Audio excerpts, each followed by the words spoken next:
Bismillahirrahmanirrahim. Assalamualaikum warahmatullahi ta'ala wabarakatuh. Alhamdulillah, nahmaduhu wa nasta'inuhu wa nastahdihi wa nastaghfiruh. Wa na'udzu billahi min syururi anfusina wa min sayyiati a'malina. Man yahdihillahu fala mudilla lahu wa man yudlil fala hadiyalah. Asyhadu an la ilaha illallah wahdahu la syarikalah wa asyhadu anna sayyidana Muhammadan abduhu wa rasuluh. Allahumma salli wa sallim wa barik ala sayyidil mursalin imamil muttaqin wa ala alihi wa ashabihi ajma'in wattabi'in wa tabi'it tabi'in wa man istanna bisunnatihi ila yaumiddin, amma ba'd. Rabbi syrah li sadri wa yassir li amri wa halul uqdatan min lisani yafqahu qawli. Alhamdulillah, syukur kita kehadrat ilahi. Dengan izin dan limpahan kurniaan darinya, kita masih lagi diberikan nikmat iman dan Islam. Dan mudah-mudahan Allah Subhanahu wa taala terus melimpahi dalam kehidupan kita ini dengan barakah dan kebaikan-kebaikan. Dan mudah-mudahan kita terus berdoa kepada Allah dalam kita menghadapi pandemik COVID-19 ini, serta kita berusaha sebaik mungkin untuk menjaga dan mematuhi SOP yang telah digariskan oleh pihak kementerian. Mudah-mudahan dengan usaha dan ikhtiar lagi doa kita ini, Allah Ta'ala akan menyelamatkan kita daripada perkara-perkara yang tidak diingini. Baik, jadi sahabat-sahabat muka buku atau sahabat-sahabat Facebook sekalian, insyaAllah mengambil sedikit ruang masa ini berkenaan dengan tulisan yang telah saya siarkan semalam, iaitulah Islam dan Logik Fikir. Jadi saya nak membacakan supaya mudah-mudahan tulisan tadi itu selain daripada mereka yang membaca, kita juga dapat menyampaikan secara lisan. Mungkin di sana ada yang tidak ada kesempatan dalam nak baca, setidaknya dia dapat mendengar dengan ruang yang ada ini. Baik, bila kita sebut Islam dan logik fikir, pertama sekali Islam menuntut manusia itu berfikir. Kedatangan agama Islam bukanlah untuk membendung manusia dari berfikir, malah Islam mengangkat kedudukan akal pada kedudukan yang selayaknya. Kalau kita tengok perbahasan, akal ni adalah salah satu anugerah Allah, nikmat Allah yang besar kepada manusia. Kerana dengan akal manusia dibezakan dengan haiwan. Laqad khalaqnal insana fi ahsani taqwim, dalam surah At-Tin. Sesungguhnya kami, yakni Allah, telah menciptakan manusia pada sebaik-baik kejadian. Dan yang membezakan kejadian manusia dengan haiwan iaitulah akal. Dan sekalipun manusia ini saiz badannya tidaklah terlalu besar jika nak dibandingkan dengan haiwan ataupun makhluk Allah yang lain, tetapi dengan keupayaan akal yang Allah Ta'ala berikan itu, manusia dapat menerokai alam, dapat mengembangkan dengan kemajuan sains, dapat terbang dengan kapal terbang, dapat tenggelam ke dalam lautan dengan kapal selam, dapat berjalan di atas air dengan kapal. Ini semua kita panggil adalah dengan keupayaan akal Allah Ta'ala berikan. Bahkan dalam perbahasan fiqh, seseorang mukallaf dipertanggungjawabkan dengan sesuatu urusan ibadah juga adalah apabila akalnya waras. Sebab itu dinamakan al-aqlu manutum bit takalif. Akal di tempat terletaknya atau tergantungnya taklifan-taklifat agama. Nak semayang kena orang yang waras, orang gila tak diwajibkan semayang. Nak puasa begitu juga mestilah orang yang akalnya waras, orang gila tak wajib puasa. Pergi haji pun mestilah akal yang waras, di antara salah satu rukunnya, kan, tak wajib orang yang gila. Jadi ada pun perbahasan Islam dan akal saya ada tuliskan dalam artikel yang lain. Yang ni artikel berkenaan dengan logik fikir. Nanti boleh cek, tengok dekat Facebook, tulis Abezu Islam dan akal. Di sana ada juga artikel yang berkaitan. Ini kerana zaman jahiliah manusia tidak berfikir dengan cara yang benar menurut pertimbangan Islam. Akan tetapi mereka, yakni golongan jahiliah, bekukan otak mereka dengan hanya mengikut tradisi nenek moyang mereka, sekalipun tradisi tadi itu sangat tidak logik.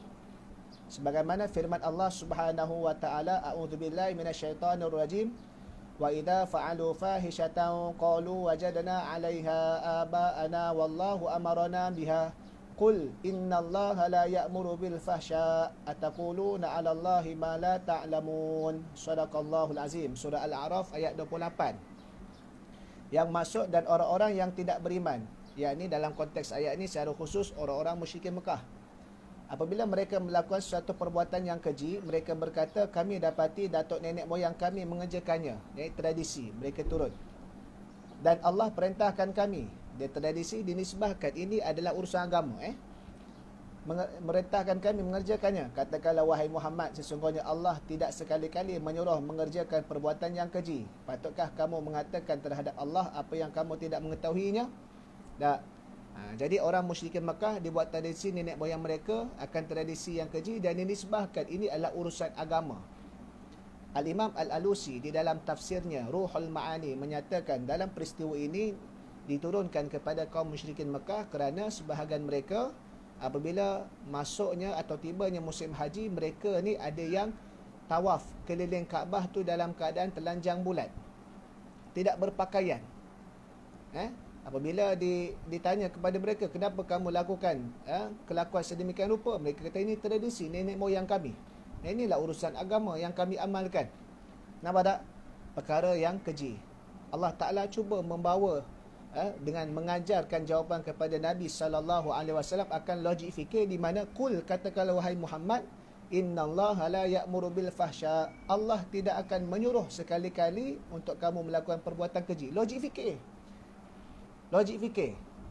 Tak, agama tidak membawa perkara keji. Maka kalau kamu mengatakan sesuatu perkara keji itu dengan tawaf telanjang bulat itu adalah urusan agama, maka ini bercanggah dengan cara logik fikir. Ini adalah karut. Sebabkan itu sikap membekukan akal atau jumud dengan berhujahkan tradisi turun-temurun sekalipun tidak logik bersifat keji adalah sesuatu yang tidak diterima oleh Islam. Nak jawapan daripada Allah, kul innallaha la ya'muru bil fahsya. Islam takkan suruh, agama takkan suruh buat perkara yang keji. Ini logik dalam kita berfikir. Ini kerana logiknya agama tidak menyuruh manusia melakukan perkara yang keji. Malah berfikir secara logik antara salah satu kaedah mencari kebenaran. Salah satunya kita boleh lihat bagaimana firman Allah Subhanahu wa taala yang menyuruh manusia untuk memerhatikan kejadian alam. Di antaranya bagaimana ayat yang diturunkan kepada kaum musyrikin secara khusus, tapi pengajaran ini untuk manusia semua.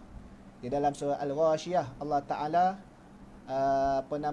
berfirman, afala yanzuruna ilal ibli kaifa khuliqat wa ilas samai kaifa rufi'at wa ilal jibali kaifa nusibat wa ilal ardi kaifa sutihat.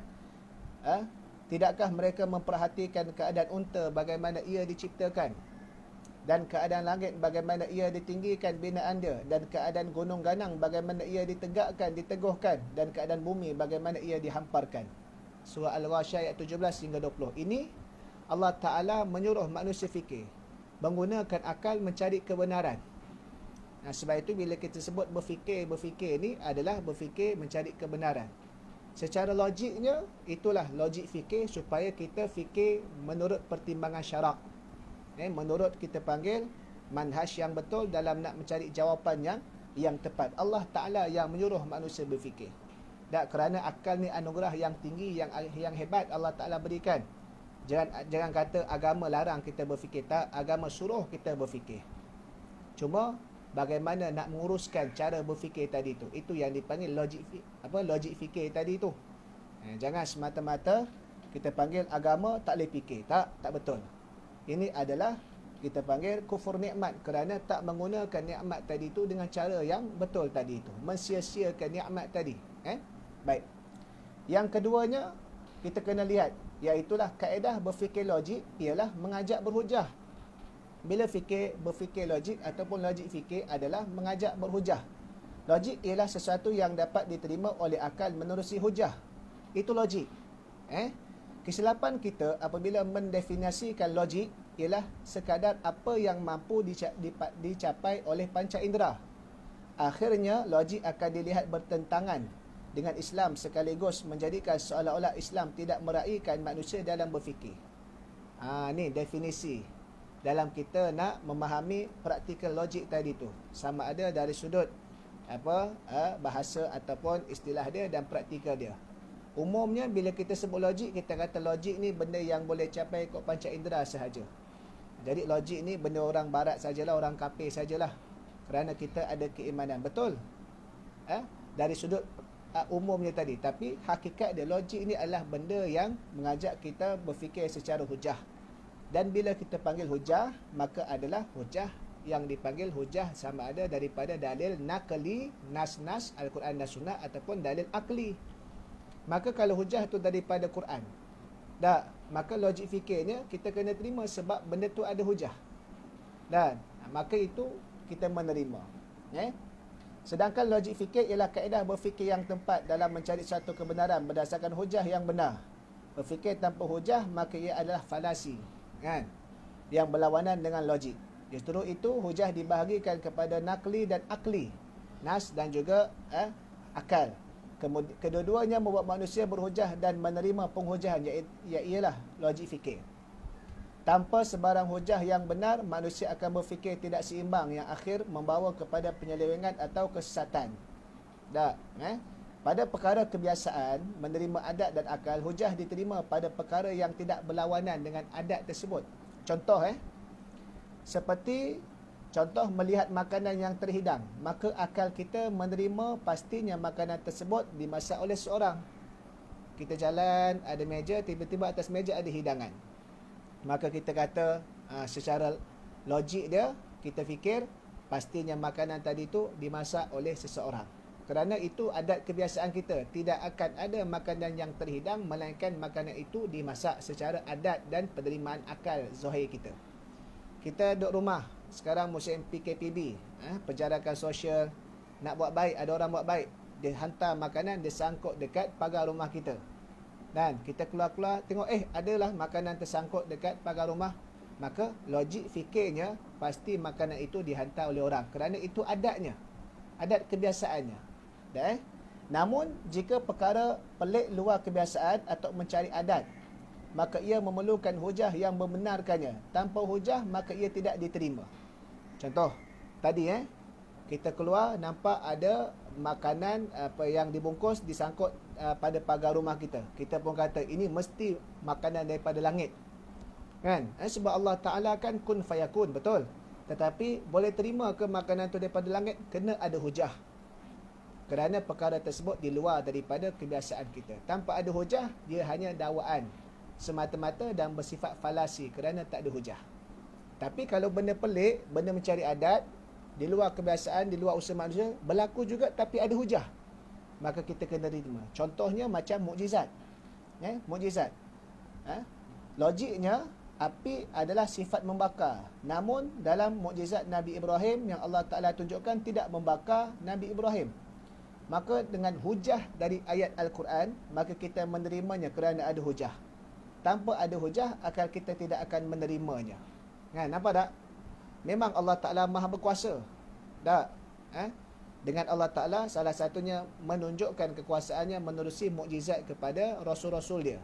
Di antaranya mukjizat Nabi Ibrahim, apabila dicampak oleh Namrud ke dalam api yang besar, yang marak, yang cukup panas, tapi tak terbakar. Kita terima. Kenapa kita terima? Kerana ada hujah daripada ayat Al-Quran Al-Karim. Qulna ya narukuni bardaw wa salaman ala Ibrahim. Tapi yang tadi tu kita balik kepada situasi, kita keluar rumah, tiba-tiba ada makanan. Ada makanan. Tak? Kita kata ini makanan daripada langit, bukan manusia yang hantar. Bermaksud ini satu perkara yang di luar daripada adat. Maka apa hujah makanan itu turun daripada langit? Tak ada hujah. Tak? Memang Allah Ta'ala maha berkuasa, Allah Ta'ala maha pemberi rezeki, itu adalah asas, dasar, keyakinan. Tapi hujah makanan tersebut daripada langit turun, tak ada hujah. Maka tak ada hujah, tak boleh nak terima dakwaan tersebut. Tetapi yang boleh kita terima, kebiasaannya ia pasti manusia yang hantar, mesti ada, kan? Baik. Sebab kadang-kadang manusia ni dia tersilap di antara memahami dari sudut perkara pelik yang adanya hujah, ataupun perkara mitos yang tak adanya hujah, kan? Kadang-kadang kita digemparkan dengan situasi. Contoh, ada berlaku dulu, Masuk ke masjid, tiba-tiba sejadah tu berdiri. Ada yang menyusun dia berdiri. Kita pun kata ini pelik. Sejadah ni telah berlaku suatu perkara yang pelik. Okey, baik. Maka kebiasaannya, adat kita, logik fikirnya, pastinya ada manusia yang menyusun perkara tersebut. Kerana benda sejadah tadi itu tidak boleh bergerak dengan sendirinya. Ini logik fikir. Tapi kalau kita nak mendakwa ini mesti malaikat yang susun, maka mesti kena ada hujah, kerana perkara yang bersifat ghaibiyat, perkara yang tak boleh kita capai oleh panca indera, perkara yang melibatkan mencari adat, memerlukan hujah. Tanpa hujah, tanpa ada dalil, maka dia jadi mitos, khayalan, hanya bersifat dakwaan semata-mata. Sebab perkara-perkara ghaib, syurga, neraka, malaikat, jin, syaitan, iblis, semua tu ada hujah, iaitu berdasarkan hujah nas, hujah naqli. Adanya ayat Al-Quran, adanya hadis, kita terima, maka kita yakin dan kita beriman kerana ada hujah.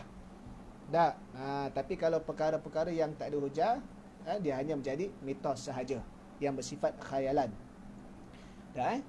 Justru pada perkara bersifat ghaibiyat atau mencari adat, iaitu di luar kebiasaan, memerlukan hujah nas. Sebab logik, sebab akal, hujah akal tak boleh terima dah. Tapi nak bagi ia jadi logik fikir untuk terima juga, kena ada hujah nas tadi tu. Tanpa hujah nas, kita boleh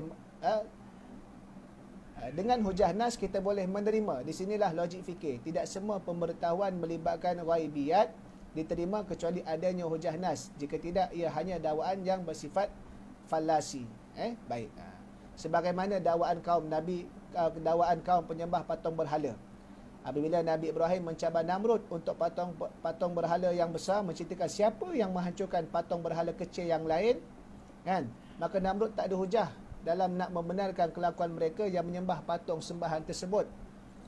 Kerana hakikatnya patung tersebut tidak boleh bercakap, boleh melihat dan melakukan apa, maka tidak logik Tuhan bersifat lemah sedemikian. Akhir sekali boleh tak boleh hujah, maka dia putus hujah, dia campak Nabi Ibrahim ke dalam api.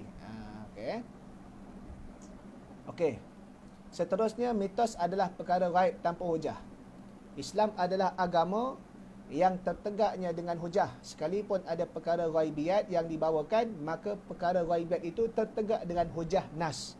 Dia tidak tertegak dengan hujah akal, tapi tertegak dengan hujah. Tapi ada hujah. Sekalipun yang bersifat ghaibiyat, mestilah dengan hujah nas.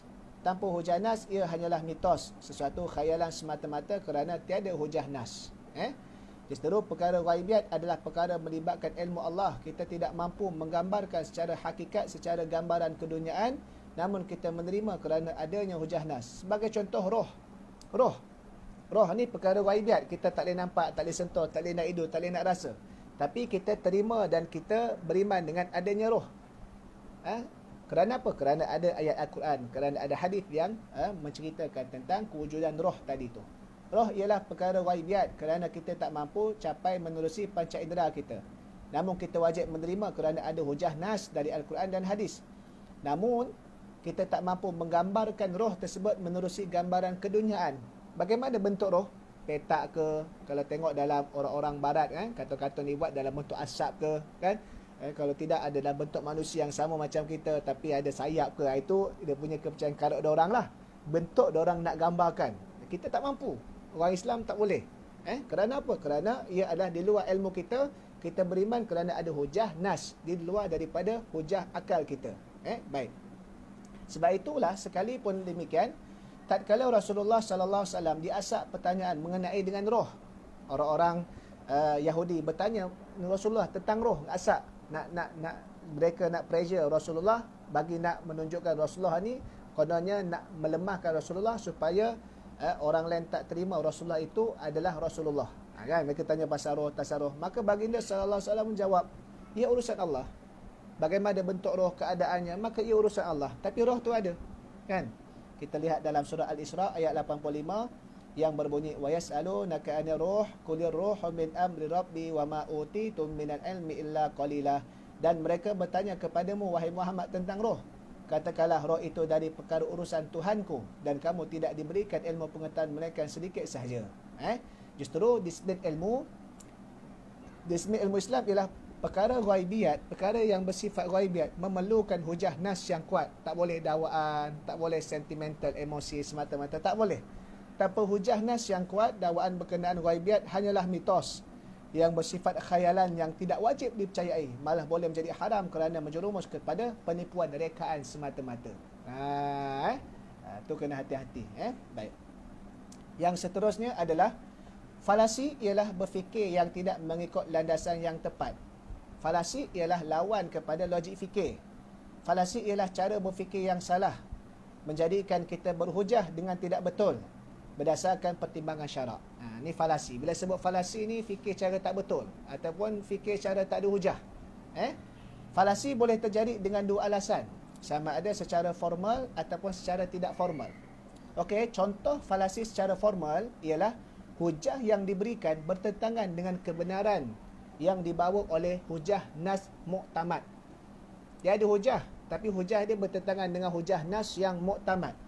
Sebagai contoh, contohnya sebagaimana hujah yang diberikan oleh iblis dalam keingkaran dia untuk sujud, yakni hormat kepada Adam sebagaimana yang diperintahkan oleh Allah. Apa falasi iblis ni? Falasi secara formal ini berbunyi, api lebih kuat dari tanah, maka api lebih dimuliakan dari tanah yang dipijak-pijak. Maka iblis adalah lebih mulia daripada Adam kerana iblis diciptakan dari api. Itu falasi dia, hujah dia.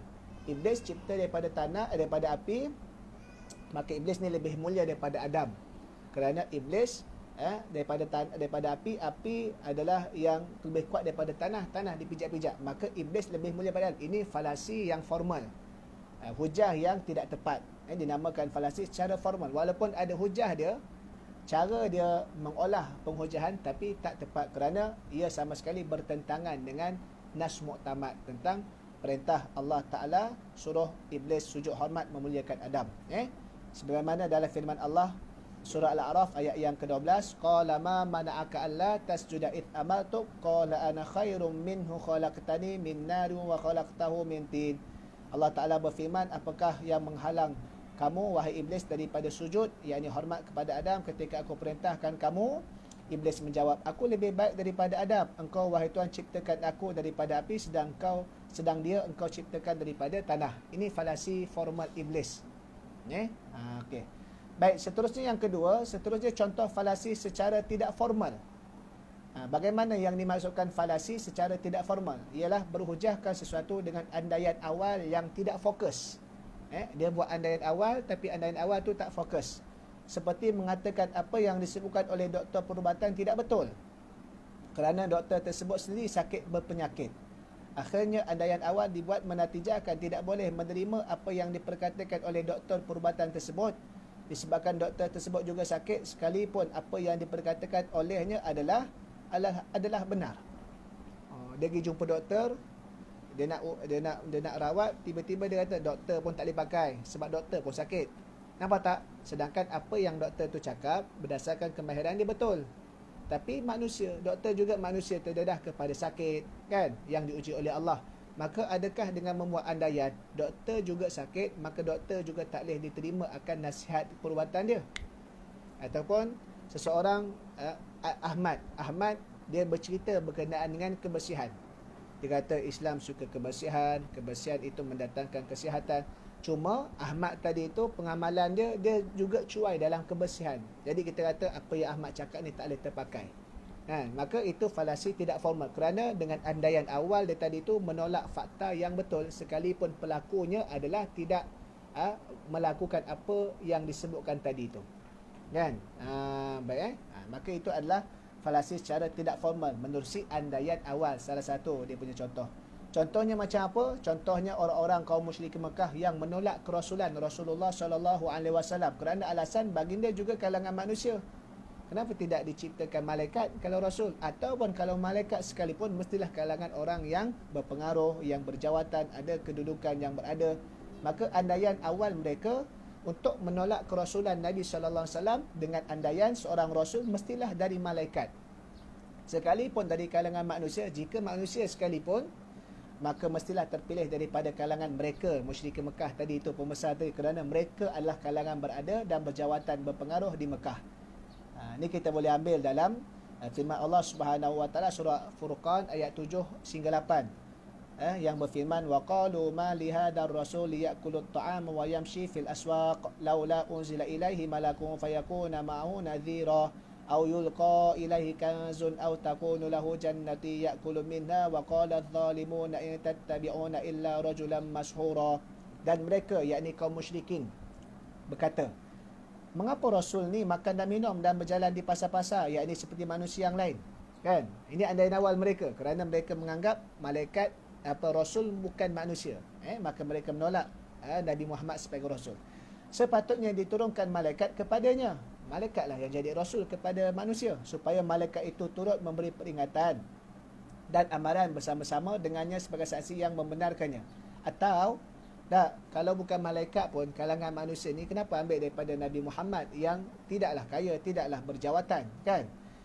Atau kalau manusia pun diberikan pembendaharaan harta benda, kekayaan kepadanya, atau ia mempunyai sebuah kebun untuk ia makan hasilnya.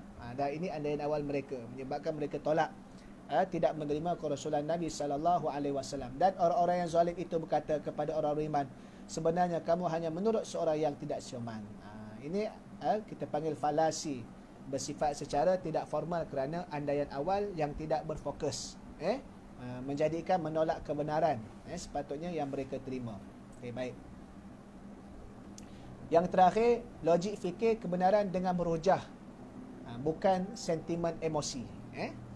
Antara polemik dalam merujak ialah bermain sentimen yang lari dari manhaj berfikir, yang akhirnya menjadikan kebenaran ditentukan oleh sentimen emosi, bukannya hujah dari logik fikir. Maka timbullah persoalan-persoalan menyeleweng seperti dia main sentimen ni, dia main sentimen dalam nak mencari kebenaran, akhir sekali menyeleweng. Contohnya pada persoalan orang tanya, kalau Allah bersifat maha penyayang, kenapa diciptakan neraka? Nampak tak dia main sentimen? Dia nak main sentimen, bermaksud dia nak menolak kebenaran. Sedangkan Allah Ta'ala memang maha penyayang. Dalam masa yang sama, Allah Ta'ala maha adil. Diberikan hukuman kepada mereka yang berlaku kesalahan yang tak diampunkan ke dalam siksaan api neraka. Begitu juga dakwaan. Contohnya kadang-kadang datangnya cerita-cerita khayalan atau mitos. Dipanggil khayal atau mitos kerana tidak ada hujah yang kita boleh terima. Contoh, kuatnya seseorang itu beribadah sehingga tidak makan bertahun-tahun. Dari sudut akal, kita tak boleh terima kerana manusia ni kena makan. Manusia ni sampai tahap kalau tempoh satu tak makan, dia boleh mati. Itu asbab. Itu adalah penerimaan adat. Tapi orang tu beribadah tak makan bertahun-tahun, maka itu perkara di luar kebiasaan mencari adat. Maka bila perkara di luar kebiasaan mencari adat, memerlukan hujah nas. Mana nas dia? Mana hujah? Sedangkan Nabi SAW sendiri, manusia yang paling bertakwa, yang paling kuat ibadahnya, juga ada makan, ada minum, ada puasa. Maka kalaulah berlakunya suatu perkara pelik, kalau dia nak declare ini adalah karamah, maka mana hujah ia adalah karamah? Mana bukti? Mesti ada dibukti. Kalau tidak, dia akan menjadi mitos ataupun khayalan. Justru dalam hal sedemikian, ia menjadikan kebenaran yang dimainkan berdasarkan sentimen emosi, bukannya hujah sama ada hujah nakli ataupun akli. Ini hujah kita. Sedangkan agama ialah agama bersifat realistik, sehingga Rasulullah SAW menegur beberapa sahabat keterlaluan dalam keinginan beribadah sehingga melanggar sunnah Rasulullah dan fitrah manusia, dengan antara mereka yang mahu berpuasa tidak mahu berbuka, berjaga malam tidak mahu tidur, dan tidak mahu berkahwin kerana menganggap mengganggu urusan ibadah. Walaupun sentimen emosi nampak indah, namun ia bukan berhujah. Ini kerana kebenaran mestilah berpandukan hujah. Maka berhujah ialah logik fikir dengan cara berfikir dengan manhaj yang benar menurut pertimbangan syarak. Maka itu antara perkara yang kita panggil logik fikir yang nak difahami secara asasnya, di mana logik fikir adalah pemikiran untuk kita mengajak berhujah, sama ada hujah tu nas ataupun hujah akli tadi itu, supaya kita menggunakan pakai nikmat Allah Subhanahu Wa Taala dalam menerima atau mencari sesuatu kebenaran menerusi akal yang Allah Ta'ala anugerahkan ini. Kerana itu merupakan tuntutan daripada Al-Quran Al-Karim sendiri, daripada Islam untuk manusia berfikir dalam masa yang sama, berfikir mencapai kepada kebenaran dengan manhaj berfikir yang betul, iaitulah logik fikir. Jadi sekadar itu saja untuk pembacaan artikel yang dilakukan. Mudah-mudahan dapat sedikit manfaat untuk dikongsikan bersama. Kalau ada ruang dan kesempatan lagi, kita akan baca artikel-artikel yang lain. Assalamualaikum warahmatullahi taala wabarakatuh.